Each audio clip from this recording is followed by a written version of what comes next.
On this vote, the yeas are 51, the nays are 47. The joint resolution is passed. Republican senators just shocked everyone again by teaming up with Democrats to roll back Donald Trump's tariffs. This time, the United States Senate passed a resolution that ended all of his tariffs, and it included votes from several MAGA Republican Congress members. The vote, which you saw earlier, was for Senate Resolution 88, aimed at terminating the national emergency that Trump declared on what he called Liberation Day. Just 2 days ago, the Senate made headlines by canceling tariffs on Canada, and 3 days before that, they also canceled hefty tariffs on Brazil, which was set at 50% and seriously hurting consumers and driving inflation through the roof. And here we are with the Senate once again rebuking Trump's tariffs with a vote tally of 51 to 47. It is quite the list of MAGA Republicans who sided with the Democrats this time, including Mitch McConnell, Susan Collins, Lisa Murkowski, and Rand Paul. But here is the surprise. Manu Raju pointed out that the House of Representatives under the leadership of MAGA Mike Johnson is still on vacation. MAGA Mike even told them to stay away from Washington, D.C. and not to engage with Democrats whatsoever. In fact, earlier the House passed a resolution stating that they should not have the authority under Article 1 to vote on any tariffs that Trump might impose. This means that while the Senate is busy trying to cancel Trump's tariffs worldwide, as we saw with Brazil, Canada, and now aimed at other countries, the House is not interested in playing ball. Despite all this, Democratic Senator Amy Klobuchar expressed that the Senate is standing up for the Constitution by challenging Trump's messy tariff decisions. This week has seen multiple bills passed, including those that overturned Trump's tariffs from his so-called Liquidation Day. It has been quite the storm, and it seems like tensions are only heating up more as this all plays out. The trade war that Donald Trump started has really hit everyone hard in the United States. Construction workers, manufacturers, farmers, and consumers have all felt the pain. The only ones really benefiting seem to be Trump's billionaire friends, while he has been cashing in with some secret deals to make his family wealthier. Now, according to reports, the Trump administration is gearing up to roll out a bailout of up to $12 billion for farmers when the shutdown is over. However, farmers and Republican leaders in agricultural states are already saying that the damage is done, and they argue that they will actually need as much as $50 billion in tariff relief this year. It is a bit strange, is it not? Trump claimed that these tariffs would make everyone rich. So why is there a need for all that money? Is that not what the Republican farm states signed up for? You really have to wonder if they are regretting their choices now. And speaking of money, it seems like a lot of it has already been sent to Argentina instead. Trump's ally, Javier Milei, has gotten his hands on some of that taxpayer cash, even as Americans are about to face tough times. This weekend, many people will likely go hungry since benefits from the Supplemental Nutrition Assistance Program are set to expire tomorrow, the 1st of November. Over in the Senate, the MAGA Republicans were in a bit of a bind. You had members like Paul, Murkowski, Collins, and McConnell teaming up with Democrats while the rest of the MAGA crew was visibly unhappy, pretty much just bending to Trump's whims. Then there was Senate Majority Leader John Thune, who decided right at that moment to send a message to Trump by ending the Senate and going on vacation. The Democrats were ready to act, saying, "We need to extend the Supplemental Nutrition Assistance Program and ensure Americans are fed." They even suggested passing a standalone bill or tapping into the $6 billion in the SNAP Contingency Fund, which is exactly what it is there for. But in a move that could leave you shaking your head, Trump decided against it, implying that he would rather watch Americans struggle unnecessarily. It is hard to believe he would choose to let people suffer when there are solutions right in front of him. So, here is a little story about Republican Majority Leader Thune. He thought it would be fun to imitate MAGA Mike and take a vacation. But then reality kicked in when he discovered his flights home were all stopped due to the government shutdown, leaving him and a good number of Republicans stuck in Washington, D.C. Quite a rude awakening, huh? Now, let us break down the timeline a little. On Tuesday, the Senate voted to cancel something in Brazil, and then on Wednesday, they nixed tariffs with Canada. This group of 4 Republican senators teamed up with Democrats to vote that way. By Thursday, they were dealing with all of Donald Trump's tariffs, and then Thune had this bright idea. Let us just get out of here and not even work on Friday or over the weekend. But then he found out that thanks to the government shutdown, flights out of D.C. Reagan National Airport were either heavily delayed or totally grounded. That is just part of life in Trump's America. Long lines at food banks like we have never seen before, shut down airports, and a struggling economy. So Thune thought he would put on a bit of a show by yelling about how angry he was at what the Democrats were doing, claiming they were playing politics with people's lives. He really went for it, calling out the Democrats for canceling health care for 20 million people. But let us be honest here. MAGA Republicans and Donald Trump were behind that terrible budget bill that slashed $200 billion from rural hospitals. They basically stripped Medicaid and took away $186 billion from SNAP. And they were not planning on extending the Affordable Care Act subsidies just to help billionaires get even wealthier. Pretty wild, right? Here is Thune yelling and acting tough for the cameras. And we've tried to do that 13 times. You voted no 13 times. This isn't a political game. These are real people's lives that we're talking about. It is too bad he does not recognize his own part in all of this. Oh, and Democratic leader Chuck Schumer had a great remark saying Trump's fantasy is unbelievable. It is honestly hard to believe he said that out loud. So, it has been quite the ride with Donald Trump and his approach to China. He kicked off a trade war which turned into a real problem for American businesses. Consumers and farmers ended up feeling the pinch, and somehow he is now celebrating with MAGA Republicans, claiming he fixed the mess he created. Meanwhile, the underlying issues with China still are not really being addressed, and we have ended up tossing away important national security protections. Basically, Trump has waved the white flag on China, and let us not fall for the nonsense he is pushing. Take a look at the facts. Back in 2024, China was sending over 27 million metric tons of soybeans to the United States. Fast forward, and now Trump is saying we will settle for only 25 million metric tons for our farmers, which is quite a drop.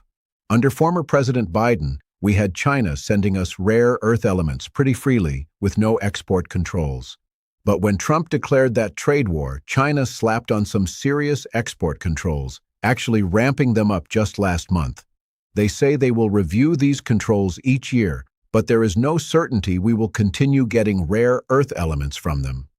We are going to end up importing fewer soybeans, and with American farmers already facing bankruptcy, that is a tough pill to swallow. We have rolled back the tariffs that Trump put in place against China. Plus, we handed over the semiconductor technology they needed to grow their industry. It is pretty confusing what went down. Now, over in the Senate, Senator Thune took the floor, confidently stating that Republicans are packed with health care ideas. So, let us play that clip. We need Democrats to reopen the government so that work can start. Republicans are brimming over with health care ideas. Then there is the whole situation with the Trump administration and their handling of climate issues, which often feels like they were just in bed with the oil and coal companies. And here is a nugget that might surprise you. More than 40 members of Trump's administration had links to those same oil, gas, or coal companies. Just let that sink in for a moment.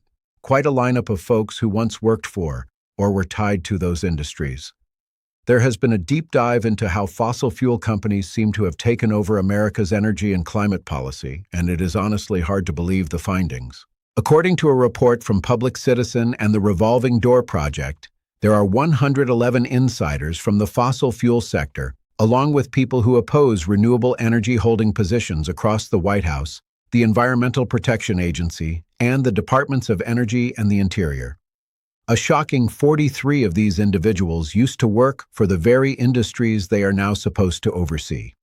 For instance, Energy Secretary Chris Wright has a background running a fracking company, and the head of the Department of Energy's Renewable Office, who surprisingly advised employees not to use the term climate change, is also a former fracking executive. Even senior policy advisors in the White House are linked to oil giants like Shell. It gets even more intriguing with the Interior Department, which has 32 officials connected to fossil fuels, including Secretary Doug Burgum, who stands to profit from oil leases held by Continental Resources, one of Trump's biggest donors. This setup is not serving the American public at all. It is more like an oil and gas boardroom with taxpayer-funded nameplates. These officials are not just shaping policies. They are actively dismantling decades of environmental protections while cashing in for their industry buddies. Remember that big Trump GOP bill? It did not just open public lands for drilling and mining. It also slashed renewable energy incentives and declared war on climate science as we know it. Meanwhile, as the planet struggles with climate issues, fossil fuel donors have funneled nearly $100 million into Trump's campaign. Experts are calling it the most compromised energy setup in modern American history. And the administration is not even trying to hide it anymore. One researcher put it pretty bluntly. There is no shame. They are actually proud. The fossil fuel industry has not just influenced this White House, it is this White House. We need to keep raising our voices about these topics. Let us make some noise. Oh, and let us not forget Democratic Senator Jackie Rosen, who has been voicing her objections. Recently, after the Senate session, 4 Republicans voted alongside the Democrats, which is something worth noting. As the Senate wrapped up, it was announced that they were done for the day, stating, "We are going home. We are not working Friday. We are not working this weekend. We are done." It is certainly an interesting time in Washington. So here is the deal with what is happening in the Senate. President, I ask unanimous consent that when the Senate completes its business today, it stand adjourned until 3 p.m. on Monday, November the 3rd, that following the prayer and pledge, the general proceedings be approved today, the morning hour be deemed expired, the time for the 2 leaders will be reserved for their use later in the day, and the Senate be in a period of morning business with senators permitted to speak therein for up to 10 minutes each. Finally, that the cloture motion with respect to the tongue nomination ripen at 5:30 p.m. Is there an objection? Senator from Nevada. Reserving the right to object. This is truly outrageous. After doing absolutely nothing all year to prevent a massive spike in health care costs, Senate Republicans now want to go home for yet another weekend and do nothing, just like the House Republicans have been doing for the past month, while families find out how much their health care costs are going up for the next year. Senate Republicans are just acting as if it's business as usual. Well, I'm here to tell you why it's not business as usual. This Saturday, the day after tomorrow, is November 1st, the beginning of open enrollment for families who buy their health care through the Affordable Care Act marketplace. Many hardworking families rely on the ACA's enhanced premium tax credits just to be able to afford their health care policy. But unfortunately, they will expire this year and must be extended to keep health care costs from rising for everyone. It's not a handout, not welfare. It's tax cuts that help lower the cost of health care for families in all of our states. And without these, health care costs are going to go up for everyone, and many will be priced out of care. I implore my colleagues on the other side of the aisle to see reason, to understand that this is not a partisan issue. Americans, well, all of us, are one medical diagnosis away from catastrophe. Strokes, cancer, heart attacks, don't care if you're Democrat or Republican. It's why we need to make sure all of our constituents are able to afford a health care policy. It's not unreasonable. But if an appeal to humanity doesn't work, maybe an appeal to your political instincts will. 6 of the 10 states that have the most amount of people receiving the enhanced premium tax credits are states with 2 Republican senators, including Florida, which is at the top of the list, Texas, North Carolina, Tennessee, South Carolina, and Ohio. So this isn't just good policy. It's critical for your own constituents. Isn't that why we were all elected? Not to go have gold-plated dinners at the White House to celebrate not taking action on Americans' health care, protecting Americans' health care. We were elected to help families, to stand up for them and make sure that they could thrive and reach the American dream. It's about damn time we remembered all of that. So no, we should not act like this is business as usual. We should work to find a path forward that protects health care access. And if that means we need to be here all weekend, so be it. And if you disagree, I want you to be on the record saying you want to go home for the weekend right as families are confronted with higher health care costs. And so everybody here knows me. I'm usually pretty mild-mannered. I'm willing to work with anyone.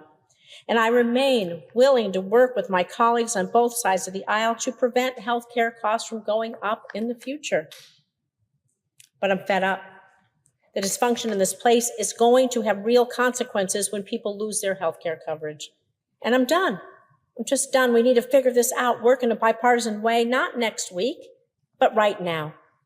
So therefore, while I do not object to the senator's motion on housekeeping matters for the Senate, I will not provide my consent to adjourning the Senate today without a vote so that members of this chamber can make clear whether or not they are willing to give up one weekend to roll up their sleeves and work together to prevent a massive spike in healthcare costs.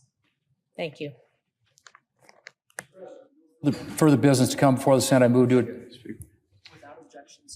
Without objection, so ordered. Mr. President, if there's no further business to come before the Senate, I move to adjourn under the previous order. Questions on the motion to adjourn? All those in favor say aye. Aye. All those opposed, no. No. Ayes appear to have it. Ayes do have it. Motion's agreed to. I was just listening to Democratic Senator Mark Kelly, and he had some thoughts about the U.S. Senate's recent activities. I just left the floor of the United States Senate where Jackie Rosen objected to us adjourning for the weekend. This will be like the fourth weekend in a row with the government shut down and looming big increases in healthcare prices that my Republican colleagues sent everybody home for the weekend. I'll be here again in Washington negotiating with who I can about how do we fix the healthcare premium issue and get the government back open. Just the day before, there were Senate hearings where Donald Trump's nominee for the top agriculture negotiator faced some difficult questions. Because of the 50% tariffs that this administration has put on Brazil, we are seeing an increase in coffee. It's 40% higher than it was a year ago. U.S. retail coffee prices surged by over 20% in August alone. It's not a smart way to keep consumer prices down. So let me ask you this. What is the point of this tax? Thank you for raising this issue, Senator Cortez Masto. And just to back up a bit, on September 5th, the executive order that was issued by the president lists a long list of products that are not produced in the United States, including coffee. Products like coffee, cocoa, spices. This list is incredibly valuable to the trading partners that we're negotiating with. The list, we call it the PTAP list, but this list for some partners represents 80% or more of their agricultural exports to the United States. So for those trading partners that offer us an ambitious deal and we're able to close that deal, we will be ready and willing to remove the reciprocal tariff on coffee and other products. Let me ask you this. I don't mean to cut you off, and we have so much time. This is my concern. How long does it take to negotiate a trade deal? USMCA took over 2 or 3 years. So we are talking about rising prices for consumers on products like coffee that typically did not have a tariff because we don't produce it here. I understand you want to use it as a negotiating leverage, but how many of these countries are you negotiating with right now, and what is the timeline?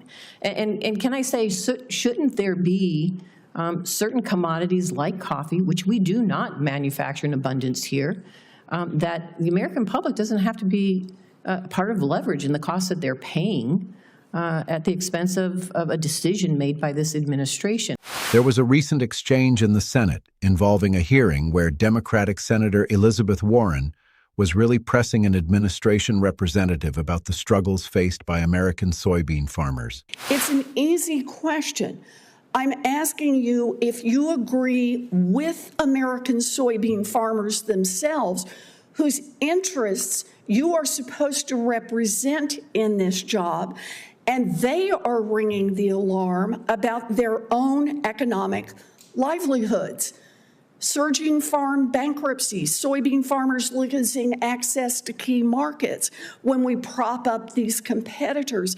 So I just don't understand. If you can't acknowledge that there is a problem here, how do you represent American soybean farmers? Thank you, Senator Warren. And in my role as the Assistant USTR for Agriculture, and if confirmed as the Chief Agricultural Negotiator, I will have the interests of U.S. farmers and ranchers. Can you acknowledge that there is a serious problem right now for those soybean farmers? Our current negotiations are making good on the promise to U.S. farmers and ranchers to reset our trade relationships. So I'm and to sorry, you ensure we can't have even acknowledge reciprocal- that our American soybean farmers are having trouble right now? Is that what you're telling me? Oh, You're just going to absolutely. sit there and say, nope, we're working. China's weaponization of agriculture has absolutely harmed U.S. soybean farmers, and So if farmers are in trouble because China quit buying from them. Because who is China buying from right now? What's that country? China is What purchasing from country every is country China buying except the United soybeans from States right that now? exports What's the name of that soybeans. country? China Dr. purchases Callahan, many what is the name of the soybeans country from Brazil. China is buying soybeans from right now? China is purchasing Latin American soybeans. As Latin of this American? morning, What is they the are name of the purchasing U.S. particular soybeans as well. country they are buying soybeans from? If you can't answer that question, I don't see how you can represent American soybean farmers. So that is a quick look at what is unfolding in the Senate. I will keep you updated as new developments come in, sharing all the details so we can stay informed together. It is important to see for ourselves what is really happening out there. Let me know your thoughts, and thank you for watching.